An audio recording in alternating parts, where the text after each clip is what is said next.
TheSadFan, where we talk about the good, the bad, and everything that made you sad from the previous week. And we're going to be talking about the sad stuff on the back end this week. This week, it is going to lead into the finals because we have a couple great finals matches that we've been waiting all season for. They're the last finals of the season until, of course, baseball reaches its conclusion and the WNBA reaches its conclusion. So, done with the sports that started off in 2024. As soon as these series wrap up, we will get to the sad fan topics at the end of the show. Right now, we're just going to briefly cover the two championship games that we have coming up. We have the NHL, where we have a rematch of last year's championship, the Florida Panthers and the Edmonton Oilers, which was a fantastic series last year. Everybody had a lot of fun with this. You've got Matthew Tkachuk, you've got Connor McDavid, and they faced off, in the Four Nations.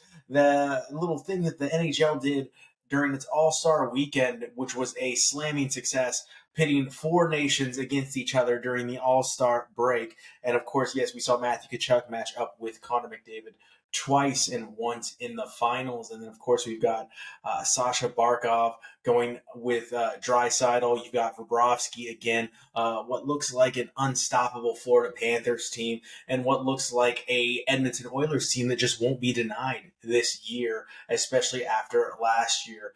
It's hard to negate the fact that though the Panthers beat them last year, the Edmonton Oilers still have the best player on the entire planet in Connor McDavid.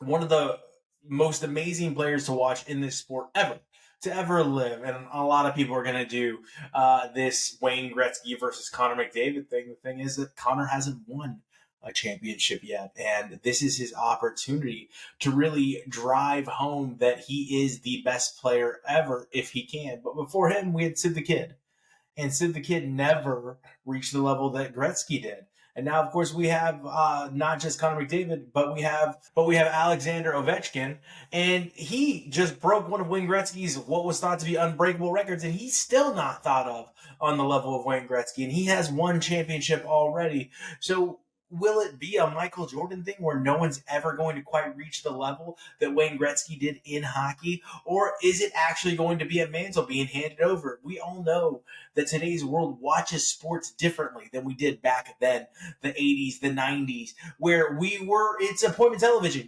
Everyone's tuning in. We are around the table watching these sports, seeing the greatness in motion as we're there live.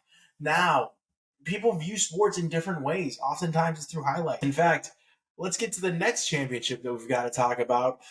We're going to get more into this stuff as the games happen, but right now we're just excited about the matchup because, like I said, Florida Panthers and Edmonton Oilers put on a show last year. It was a blast to watch, but at the end of the day, at the end of the year, at the end of the cup, the Florida Panthers lifted it, and they didn't just lift it, they lifted it right into the ocean, just to stick it to Canada, that the United States, and not just the United States, but the sunniest, beachiest area of the United States down there in Florida on South Beach, won the Stanley Cup championship. But like I said, let's get on to the other championship series that we have right now. And that's going to be what I've been threatening our viewers with for the last few weeks, which is Indiana Pacers against the New York Knicks. And wow, how far they have fallen. Now, it's interesting to see the Knicks, not the NBA, sorry, how far they have fallen, right? Because now we've got Indiana Pacers, the Indiana market, the giant, humongous Indiana market against the even bigger Oklahoma City market. It's crazy. It's going to be nuts. But how far they have fallen in terms of the Knicks, as it's weird to see a team from New York that plays at Madison Square Garden be the scrappy underdogs. I don't know how they got this label. They used to be one of the most hated teams, like a team we're going to talk about later from the NFL. And for some reason, it could be the players. Maybe it's a Brunson effect. But it seemed as though a lot of the fans started to get behind this Knicks team, especially after they beat that injured Celtics team. And they really wanted to see this scrappy team. Maybe it's what it stands for. Maybe that scrappy persona is something. In fact, it is something, I guess, that appeals to everyone. But they weren't good. It's kind of crazy. They weren't necessarily the best team in the playoffs. In fact, the Indiana Pacers had a better squad. I would much rather have the Indiana Pacers squad than the team that the New York Knicks had. It was more about just that grit and grind that New York Knicks brought to the table every single game that really got them as far as they were able to get. Because in reality, they weren't as talented as many of the teams they played and beat. Whereas the Pacers were a scary team all year, and I'm so happy with myself. And this is some serious navel gazing. But a while back, I said once Tyrese Halliburton gets healthy, we need to watch out for this Indiana Pacers team. Sure enough, Tyrese Halliburton gets healthy, and this Indiana Pacers team goes on a run all the way to the NBA Finals. And now it's weird because the sports books have Oklahoma City Thunder opening up the odds as a plus 750 favorite, which, yeah, they're the best team in the NBA. They're the most complete team in the NBA and have been all season. But plus 750 is such a sign of disrespect to the Indiana Pacers, who a lot of people are thinking about as a team that can mitigate a lot of what the Thunder do well. I think not only do we have a series that is taking place in two of, sorry, Indiana and Oklahoma, most boring uh, most boring areas of the United States, most boring markets of the United States. I mean, they're markets, but they're not exactly places, like I said, that are tourist destinations that we want to go. But it seems as though we're heading towards a series that is really match for match and will be a low scoring that will take us back to basketball of the late 80s, early 90s, where they're not putting up hundreds of points a game. It's going to be a series, as it looks right now, that will be lower scoring, that will be a lot of technical basketball to see if one team can get an edge mentally over the other team. I don't know that I believe that the Oklahoma City Thunder are just going to go in there and bowl them over. That's pretty disrespectful at plus 750. It's like, who the hell are them? It's the Thunder playing a bunch of kindergartners. What is that number? I don't believe it's going to be a sweep. And with odds like that, you're basically saying it's going to be a clean sweep. That's it. Give the Thunder the trophy already. Give them the Larry O'B, and it's done. But it's not done like we've seen throughout the Pacers series. The Pacers are also a scrappy team, much like that Knicks team. The Pacers have found a way to get things done over and over again. Call it Nelly, call it Tim McGraw, but they just happen to keep winning. And they don't just keep winning, they're winning definitively, like they did in Game 6 when they did, in fact, take out the New York Knicks, and they didn't allow the series to get extended. They ended it when it needed to be ended, and they put an exclamation point on it. So I just don't see the Oklahoma City Thunder, though they are the most talented team in the NBA right now, just bowling over the Indiana Pacers. I also don't see them as that kind of team, the kind of team that can simply just bowl over another team. They suffocate teams. They beat teams the will out of teams, but they don't run and gun and put up hundreds of points on teams. That's just not the style of basketball that they play. So I don't see Indiana getting blown out of the arena, and I don't see a series that's not going to be low scoring. I think this series is going to be fairly low scoring. I think we're going to see a lot of fouls, a ton of fouls. I think it's going to be a series that's dominated by the star players in SGA, Shea Gilgeous-Alexander, and Tyrese Halliburton, and we're going to be entertained. I think you're just going to see that you could still be entertained by some throwback, old school basketball. And it's going to show everyone that this style is also fun. So, as much as I joke, as much as I tease the two markets of Indiana and Oklahoma City, I think this is going to be a fun series. I think if you love basketball, you're truly going to be entertained, and you will have a great time watching basketball this NBA Finals.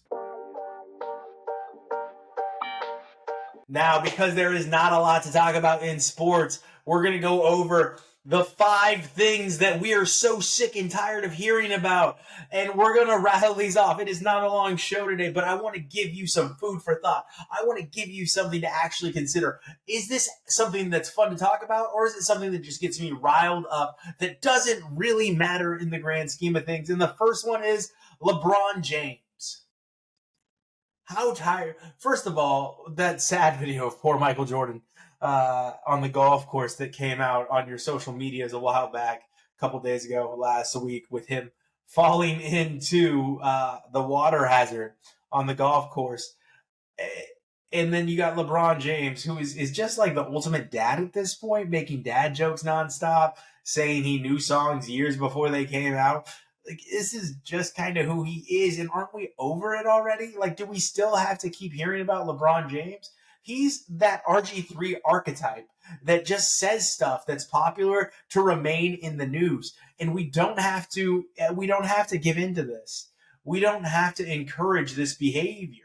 We don't have to keep saying who's the best ever debate. I know it's fodder. I know it's canon.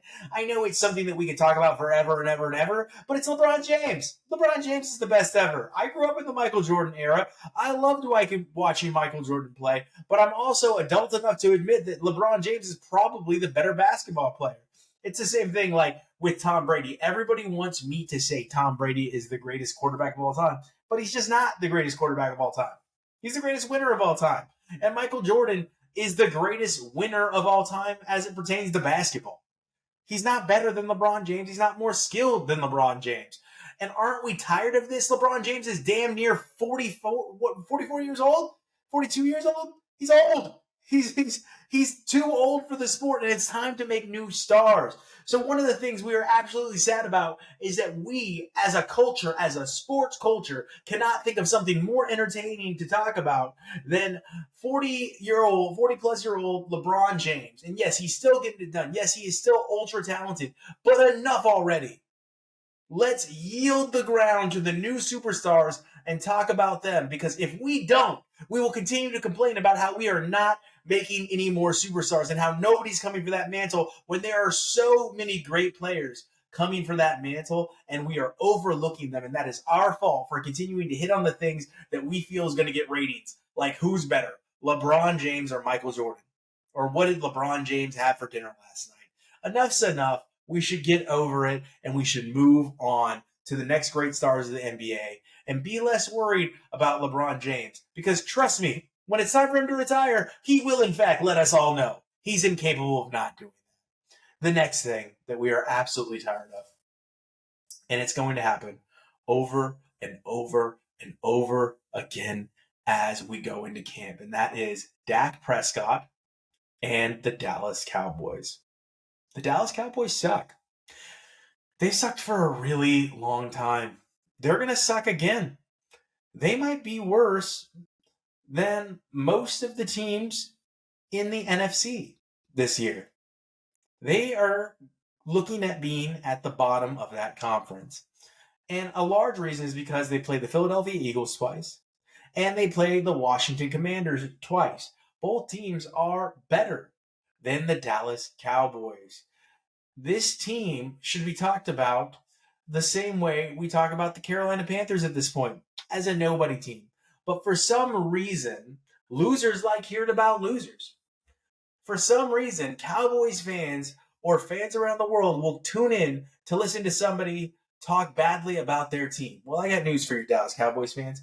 We're not talking badly about your team. We're talking accurately about your team, because they have been bad for a very long time. In fact, there are a few things that really need to be said. One, they have not been in a Super Bowl since the mid-90s. Haven't been in a Super Bowl since the mid-90s. They've hardly had any playoff success since the mid-90s. Almost none. In fact, I would venture to say their most famous moments are them losing in the playoffs. Whether it be Tony Romo fumbling away a place kick, whether it be Aaron Rodgers taking them out on their own field.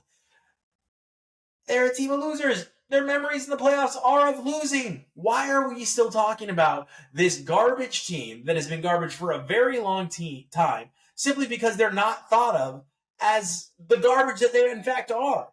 They're not a good football team. The only time they are good, they're taking advantage of a bad conference. So why are you so interested in hearing about a shitty team because they have a star on the side of their helmet? Because Jerry Jones owns them.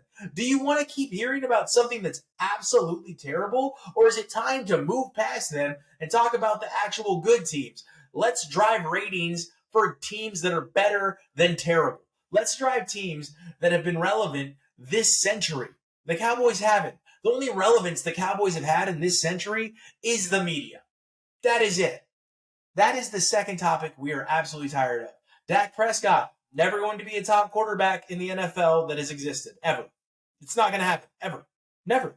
You want it to happen. You're trying to will it to happen. It's just not true. It's not a fact. And he's never going to be thought of as that. He's a roly-poly-oly that can throw a football. Enough with Dak Prescott. Enough with the Dallas Cowboys. They're not America's team. If anything, they're America's lovable losers. Tiger Woods. It's absolutely time to let Tiger Woods go. And I know when Tiger Woods is around, golf is better. It's watchable. It's something that everybody can understand. He is someone that is marketable to people that are casual fans that will walk by a television and understand who it is, know who it is. And he's had so many controversies that it's absolutely impossible, even if you're not a golf fan, to know who Tiger Woods is. But enough already. That man is broken. That man can't win a major again, will never win a major again, and he'll never reach the potential that he had. He was the greatest of all time at one point in his career and had the potential to be that and have that etched in stone for the rest of his career and the rest of his life and beyond. But it's gone. It was blown up and it's never coming back. So we in the industry love to live in nostalgia, but it's time to say enough. All right. We on this show hardly ever talked about Tiger Woods, and for good reason, because he shouldn't be relevant anymore. We should have moved past this a long, long time ago. But for some reason, Tiger Woods stays in the news. And the new thing is, if his son does anything, we don't talk about his son. We talk about his dad, and that's totally disrespectful. And it is time, and I am so sorry to tell this to all of you, it is time for us all to move on in golf, create new superstars, just like we should in the NBA, and leave the Tiger Woods topic in the past. It's time for it to be over. It's time for us to stop using Tiger Woods as fodder just to get some ratings. And it's time for you as fans to tune in to see something else other than Tiger Woods when it comes to golf. It is time for us to recognize that other great players exist. It is time for us to recognize that other great stories exist. And it's time for you to give up on Tiger Woods ever doing something phenomenal in the world of golf again. Now to a couple quick topics we're just going to touch on really quick. Who the hell cares about Bill Belichick and his girlfriend? Why is this so popular? Why are we becoming People Magazine with sports? It's because, like I said earlier, with basketball, we're viewing sports through new prisms, through different prisms now. But do we really care about Bill Belichick and his 23-year-old girlfriend or 24-year-old girlfriend? And do we really care when they started dating? Like, why are these things important? Why do these things matter? I mean, it's pretty hilarious that North Carolina is letting her run their program, according to multiple reports. It's pretty hilarious that all of a sudden Bill Belichick got you know what and doesn't know how to coach football by himself anymore, doesn't know how to run a program by himself anymore. But it seems like they're here to stay. Let's stay out of their lives and let's see where this goes, because I think it's going towards a train wreck that we're all going to enjoy watching. So let's stick around for the train wreck and let's stay out of their lives for now. Enough already. I know it's a slow time for sports right now. I know it's super boring. We're just looking for stories to satiate our appetite for the things we love. This isn't it. Enough's enough. We can leave Bill Belichick and his girlfriend alone. We could leave North Carolina alone, and we can wait till the college football season starts and watch the fireworks of all the terrible things that are about to happen to that program, because they are going nowhere. It is going to be a terrible season for North Carolina, and you better have your popcorn ready, because we're going to have a lot of fun watching then. We don't have to hear about it anymore. Enough's enough. And finally, just going to make this quick. You guys all know how I feel. RG3, go away. You're not a good color commentator. You're not a good broadcaster. You're not a good podcaster. You're not a good tweeter. All you do is try to find the most obvious thing and you'll tweet that. You are so wishy-washy on all of your opinions that you don't have one. You are an annoying, irritating person that just needs to go away. You stole money from the Washington football team.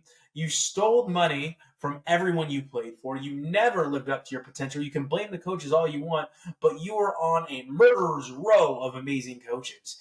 And I cannot wait for this show to be big enough for you and I to have a conversation about why it is that you have no opinions, that you're so vanilla, and the only thing you try to do is go viral. You have no soul. You don't.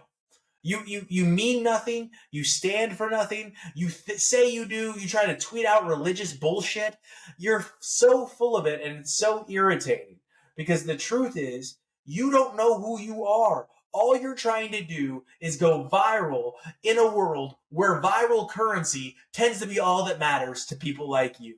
RG3, you are the final thing we are sick of. That is it for our show, The Sad Fan. I can't wait to bring you more on the NBA Finals, the NHL Finals, and everything that's happening around sports. We will see you next week. Back to the block, I'm scamming. Back in the shop, I'm scamming. Get it off a dummy, I'm scamming.